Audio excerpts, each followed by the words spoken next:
We live in a culture that praises the grind. We celebrate when we're super busy and completely exhausted. We think stopping is the weakness and we feel guilty for taking breaks. I've been there. We use the rest as a reward, right? And instead of actually implementing strategic tools. So, guess what? Your biology does not care about your to do list. And you've probably been going non-stop: emails, calls, projects, appointments, you name it, and you tell yourself, I'll rest when it's done. But that to-do list is never done. That's just the truth. And it's this constant going and going and going that actually drains your brain. Not just your body, but it also drains your brain. It's killing your creativity, and it truly has an impact on your performance. And rest is not a reward, it's actually a requirement. Let me say that again. Rest is not a reward, it's a requirement. So today I'll show you why doing nothing might be the thing that you need for more productivity, and you get more done than you've done all week. So welcome, I'm Heike Fallon. I'm a personal high performance coach and a neurosports therapist, and I help high performers, leaders like you, rewire their brains so they can feel better, lead better, and also live with more energy and really without sacrificing their health and their joy for the long term. I've been doing this for a long time, combining the brain science with movement therapy and coaching really high performers to reach their most best potential. So I've created the NeuroHP method. That's a brain-based framework, and I help you optimize not just your health, but also your performance from the inside out. So today I'm sharing what I used to struggle the most with, and that's doing nothing. Nope, that's not an episode from Seinfeld. It's actually essential for brain function. That stillness, that silence and that neuroscience rest is actually what we need. Are you ready for this? So your brain needs space. It needs a pause. It needs kind of like this emptiness. And that's not laziness, it's actually efficiency. So research has shown that your productivity usually plummets, when you work past a certain threshold. And usually we think we just need to push through it, right? Because we believe our worth is tied to our output, our values are tied to how much we get done. That's all what it's about, right? And we forget that the human brain is not built for consistent output. It's actually built in cycles. We have a sleep-wake cycle, right? There's a cycle of focus and recovery, a cycle of action and reflection. So everything has to happen in cycles. And when we ignore those cycles, we burn out, we are not thinking as clearly, and we oftentimes stop feeling really ourselves because we're constantly chasing and we're not checking in with ourselves. So rest isn't optional, it's actually fundamental. Let's talk about a little bit something fascinating that's called the default mode network, also known as DMN. It's a network of brain regions that lights up when we're not focused on a specific task. So when you're in that DMN mode, that's really when we're daydreaming, or you take a shower and you kind of forget kind of time, when you're just sitting in the evening and you're staring at the night sky, or you're sitting on your living room couch and you just do nothing. And this DMN, what it does really, it processes our emotions. It helps us, review recent events. Just in general, also making sense of things that are happening. It's also involved in imagining our future. It also helps us to be more creative. and give us more the insight. So helps us too when we have those aha moments, or building intuition. So it's a vital part of who we are. But here's the thing, the DMN only kicks in when you're not focused. So if you never pause, you never access really this powerful state. You miss actually out because it's, on the brain best problem solving mode. So, Einstein, for example, supposedly took long walks, which can be really incredible. Steve Jobs famously, was just staring into space, right? So people that are very creative and successful do take the opportunity to really doing kind of nothing. So again, that's not laziness, but it's accessing your default mode network, and that can change absolutely everything. So let's talk also about fatigue. I'm talking not physical but cognitive fatigue. So cognitive fatigue is really shows up before we feel tired. So when you're making too many decisions or jumping between tasks, your brain uses up a lot of fuel, which is essentially glucose. It's the primary fuel. And when that fuel runs low, um, you have a hard time focusing, you might get a little more snappy or irritated, you might feel foggy, or you can't prioritize really the things that you need to get done.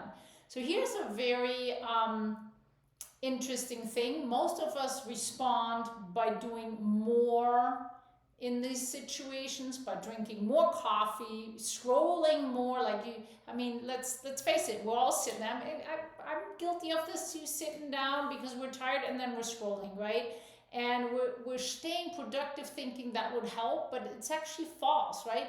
What the brain actually needs in that moment is no stimulation. It needs a rest, it needs to actually reset. So even a short break can restore the glucose balance. It can improve your mental clarity.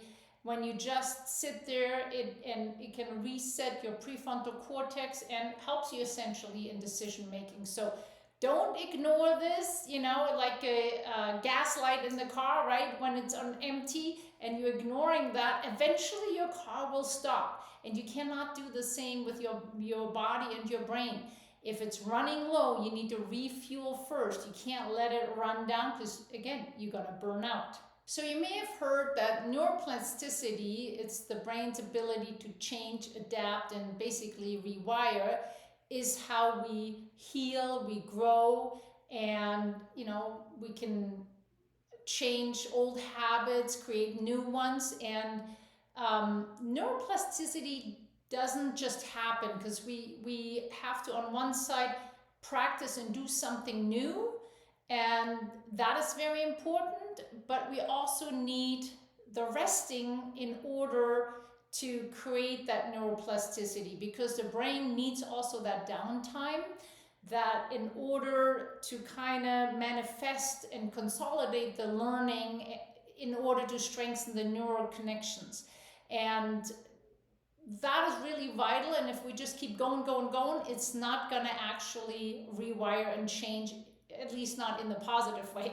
So if you think of like sleep, that's when you rest. Your brain also files information, it makes connections, and embedded all these insights, right? It works with that, and it's constantly needs to do that. And if you're constantly pushing that, you're actually blocking it from that growth, from that neuroplasticity. And more action doesn't really mean more change. It's actually more rest often means deeper transformation. So there's some cool researches out that productivity generally, for example, declines tremendously after a 50-hour work week. And interestingly, people that work 70 hours don't get more results because they end up just taking more breaks, or they doing something that's not important, but their productivity isn't more compared to the 50-50, right, 5 hour kind of week. It's actually a productivity paradox here, because the more you do without recovery, the worse you perform. So your brain stops working efficiently. Your body usually is in a stress response mode, and your sleep more likely suffers. And that may also, in general, have a strain on your relationships.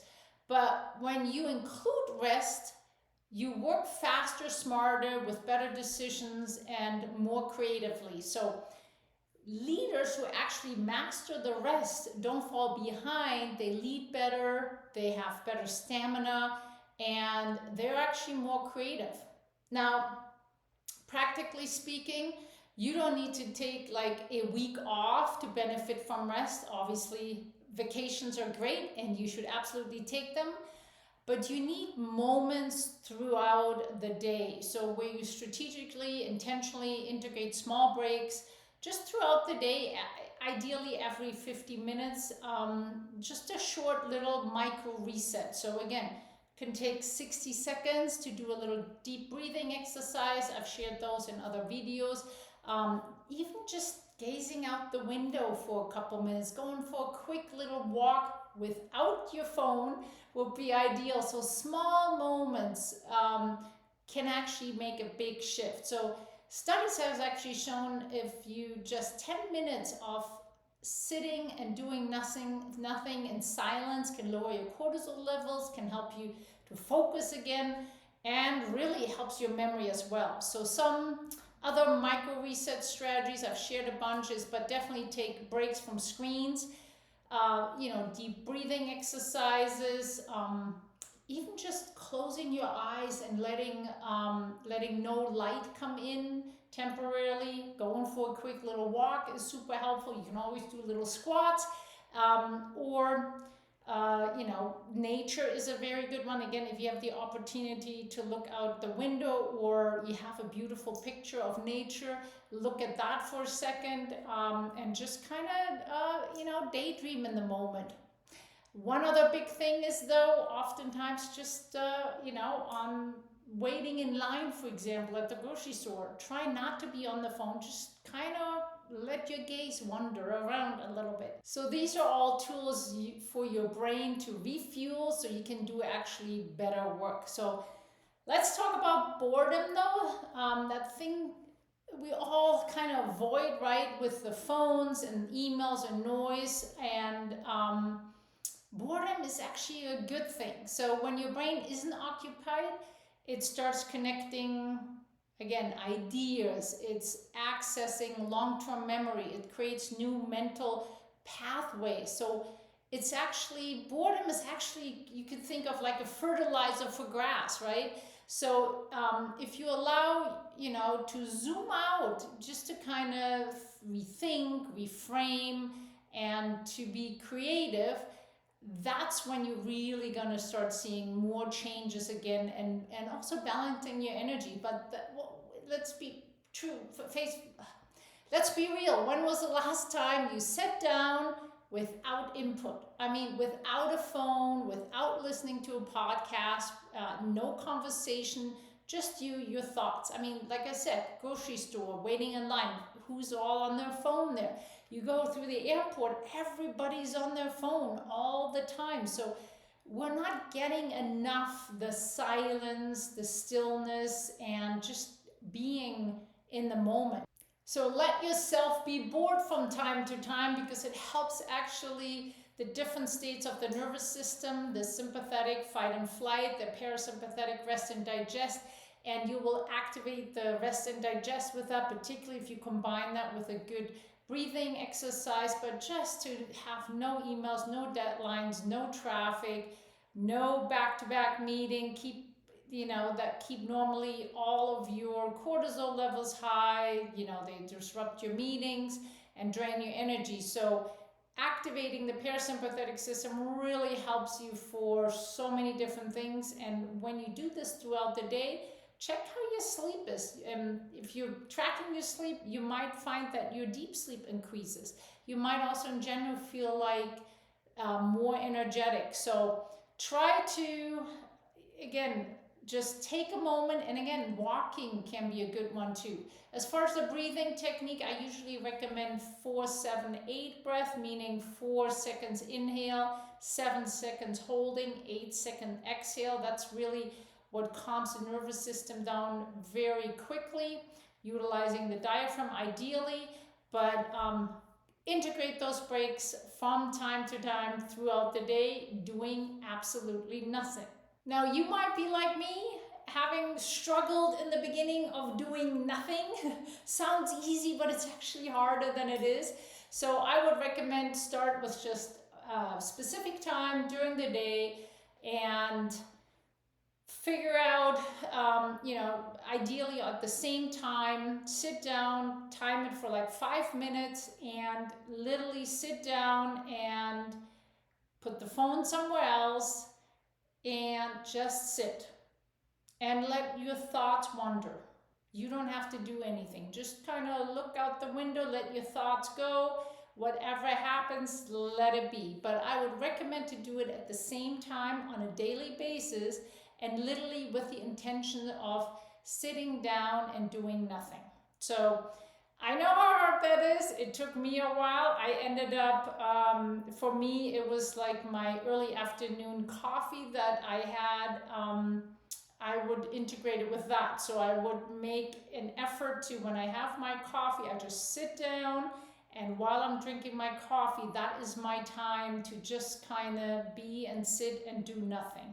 Even though, I had my coffee, but generally speaking, I was doing nothing. So that's how I started to practice. Doing nothing isn't really doing nothing. Doing nothing is actually essential. So it restores your mind, your body, and is really powerful. And I highly encourage you, give it a try, check it out, and comment below when you find it's helpful or challenging. I was definitely struggling in the beginning with it. It took me a while to do it consistently, to learn it. It's a skill, you can learn it. So go ahead and do nothing. You have a permission, because it's vital for your brain and your productivity. Hope you liked this episode. I'll see you in the next one.